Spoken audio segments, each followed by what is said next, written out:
There's a lot of advice floating around online about starting a business, and most of it sounds something like just be consistent or post every day.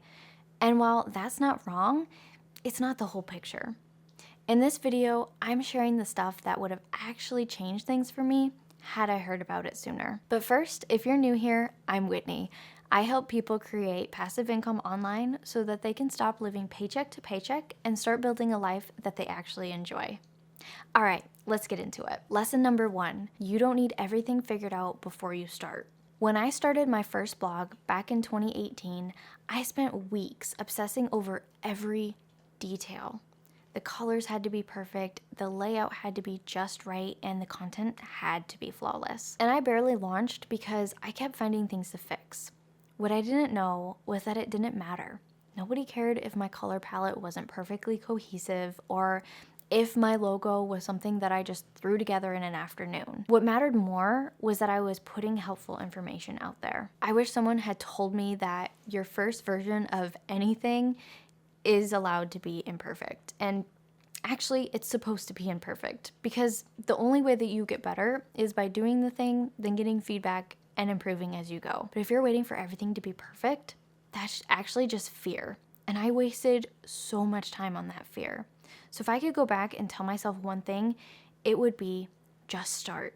Your brand will evolve, your products will get better, and your message will get clearer. But none of that happens until you actually begin. Lesson 2, not every project has to make money right away. My first blog didn't make me a dime for quite a while. And I actually thought that it meant that I was a failure. But looking back, that blog was one of the most valuable things that I ever did because it taught me how to build a website, how to write content that people actually want to read, and how to think about what an audience needs.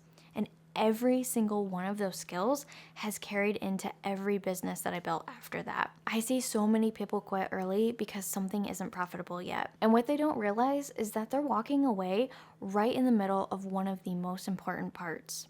That early, messy, not making money stage is where you're actually building your foundation. It's where you learn what works and what doesn't work and how to actually show up and create value for people. So if you're in that stage right now, please don't count yourself out. Give yourself permission to be in a season of learning. The skills that you're building now will pay off in ways that you probably can't even see yet. Lesson number 3, burnout is real and it will absolutely catch up to you. When I was working as a district manager, I was putting in 50, sometimes 60-hour weeks. I was always on call and I was constantly stressed. And I kept telling myself that I could handle it. I just needed to push through. And I genuinely believed that rest was for people who weren't committed enough, and that boundaries were for people who didn't want it badly enough. And then my body and my mind just gave out.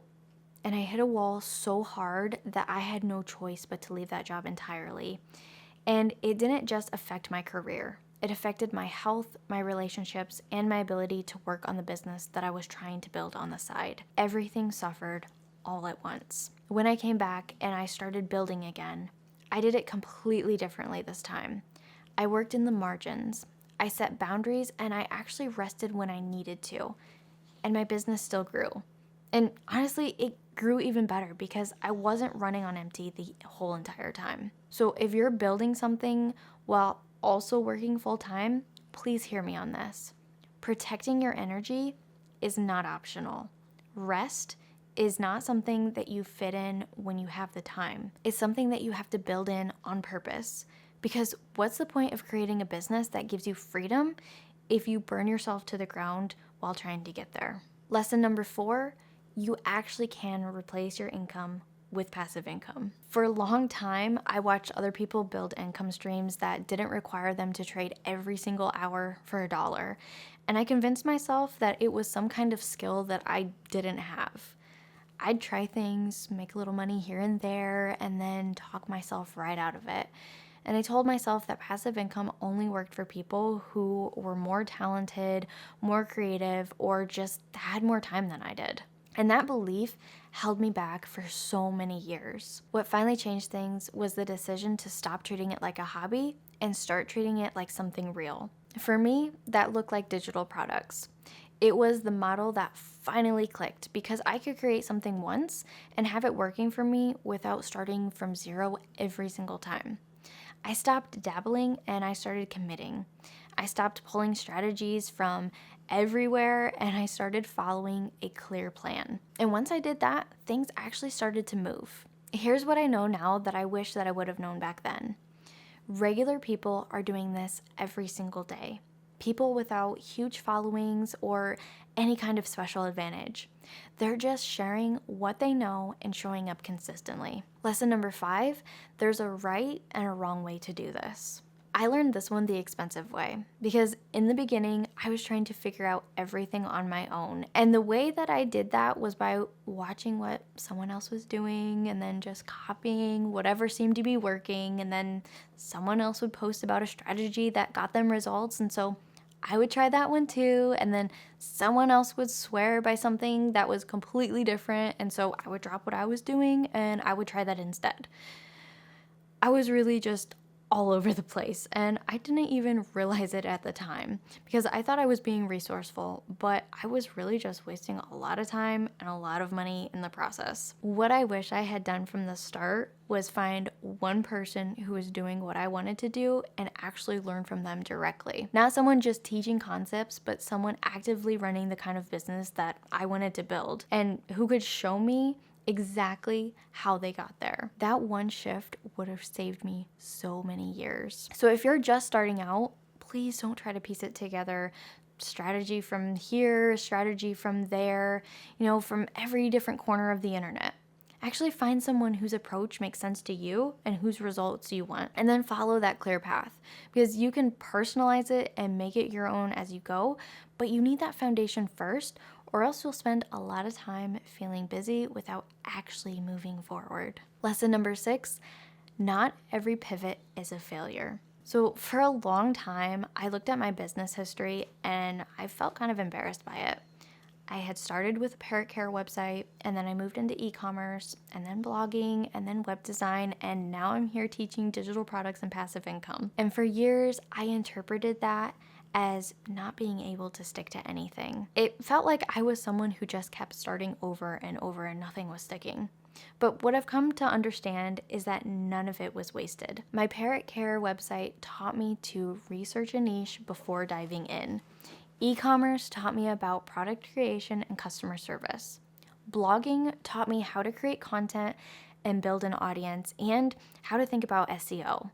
Web design taught me how to work with clients and understand what a real business actually needs. Every single one of those seasons built something that I still use today. So if you've tried a few different things and you're feeling like you just can't find your place, I want you to look at that differently. You're not someone who can't commit, but you're someone who's been building a skill set, and all of it is going to matter more than you realize. Your path doesn't have to be a straight line to be good. Mine definitely wasn't. Lesson number 7, your 9-to-5 doesn't define your worth. If you've ever tied your sense of worth to your job title, your salary, or how hard you're willing to work, I want you to hear this one carefully. Because I did that for years. I had the title, the salary, and the respect that came with it. And I thought that meant that I was doing something right. So when I left because of burnout, it felt like I was throwing all of that away. And like I was admitting that I couldn't hack it. But what I've learned since then is that no job that runs you into the ground and treats you like you're replaceable deserves that kind of loyalty. Your worth has nothing to do with your job title or how many hours you're willing to sacrifice for a company that would replace you without hesitation. You are not put here just to survive until the weekend and then dread Monday morning. Building something of your own, even while you're still working full-time, is one of the bravest and, to be honest, hardest things that you can do. But every bit of effort that you put in is going into something that's actually yours. And it's so worth it. Everything I just shared came from years of figuring things out the hard way. And I share it because I believe that you don't have to go through all of that to get to where you want to go. You just need a little clarity, a solid plan, and a willingness to start before you feel ready. If this video resonated with you, be sure to hit that like button and subscribe for more content like this. I post new videos every week covering things from building your first digital product to creating income streams that actually work around your life, not some idealized version of it. Thanks for watching, and I'll see you in the next video.